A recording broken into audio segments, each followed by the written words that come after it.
আসসালামু আলাইকুম রহমতুল্লাহ। আমরা এই মুহূর্তে আছি জাবালে নূরের গারে হেরা, যেখানে পবিত্র কুরআন নাজিল হয়েছে। সর্বপ্রথম ওহী হিসাবে কুরআনের যে সূরা আলাকের 1 থেকে 5 আয়াত নাজিল হয়েছিল, যে গারে হেরা বা হেরা গুহা, আমরা এই জায়গায় আছি। দেখতে পাচ্ছেন আমরা ভূপৃষ্ঠ থেকে প্রায় 210 তলা উপরে আছি। সুবহানাল্লাহি ওয়া বিহামদিহি সুবহানাল্লাহিল আযীম। রাসূলুল্লাহ সাল্লাল্লাহু আলাইহি সাল্লাম সেই 1500 বছর আগে এই জায়গায় এসে বয়ান করেছিলেন এবং এখানেই জিবরাইল আলাইহিস সালাম পবিত্র কোরআন ওহী হিসাবে নিয়ে আসছিলেন। এই জায়গাটা, এই যে দেখতে পাচ্ছেন এখানে প্রচুর লোক ভিড় করছে, এই যে দেখেন এখানে প্রচুর লোক ভিড় করেছে। এই যে নিচের অংশ, এখানে এখানে 12 ফুট বাই 5.5 ফিট জায়গা ভিতরে এই গুহাটা।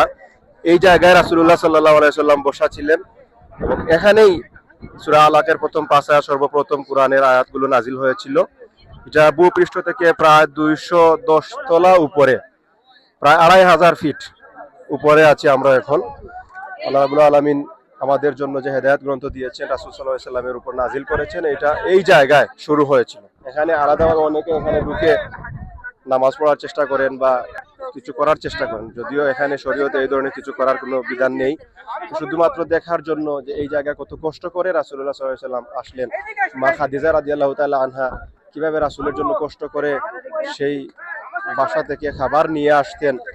এই যে আমরা যদি এখান থেকে দেখাই যে মসজিদুল হারামে যে ক্লক টাওয়ার দেখা যাচ্ছে, অনেক দূর, এইটা অনেক দূর। এই জায়গা থেকে কষ্ট করে এত দূর এসেও এখানে আবার প্রায় 210 তলা উপরে উঠে রাসূল সাল্লাল্লাহু আলাইহি সাল্লামকে এখানে খাবার দিয়ে যেতেন। এটা বুঝলে দেখলেই, সরাসরি না আসলে, এই জায়গা না উঠলে আসলে ওইভাবে বোঝা যাবে না। আল্লাহ রাব্বুল আলামিন আমাদেরকে তার দ্বীনকে বুঝার মানার তৌফিক দান করুন, আমিন। আসসালামু আলাইকুম ওয়া রাহমাতুল্লাহ।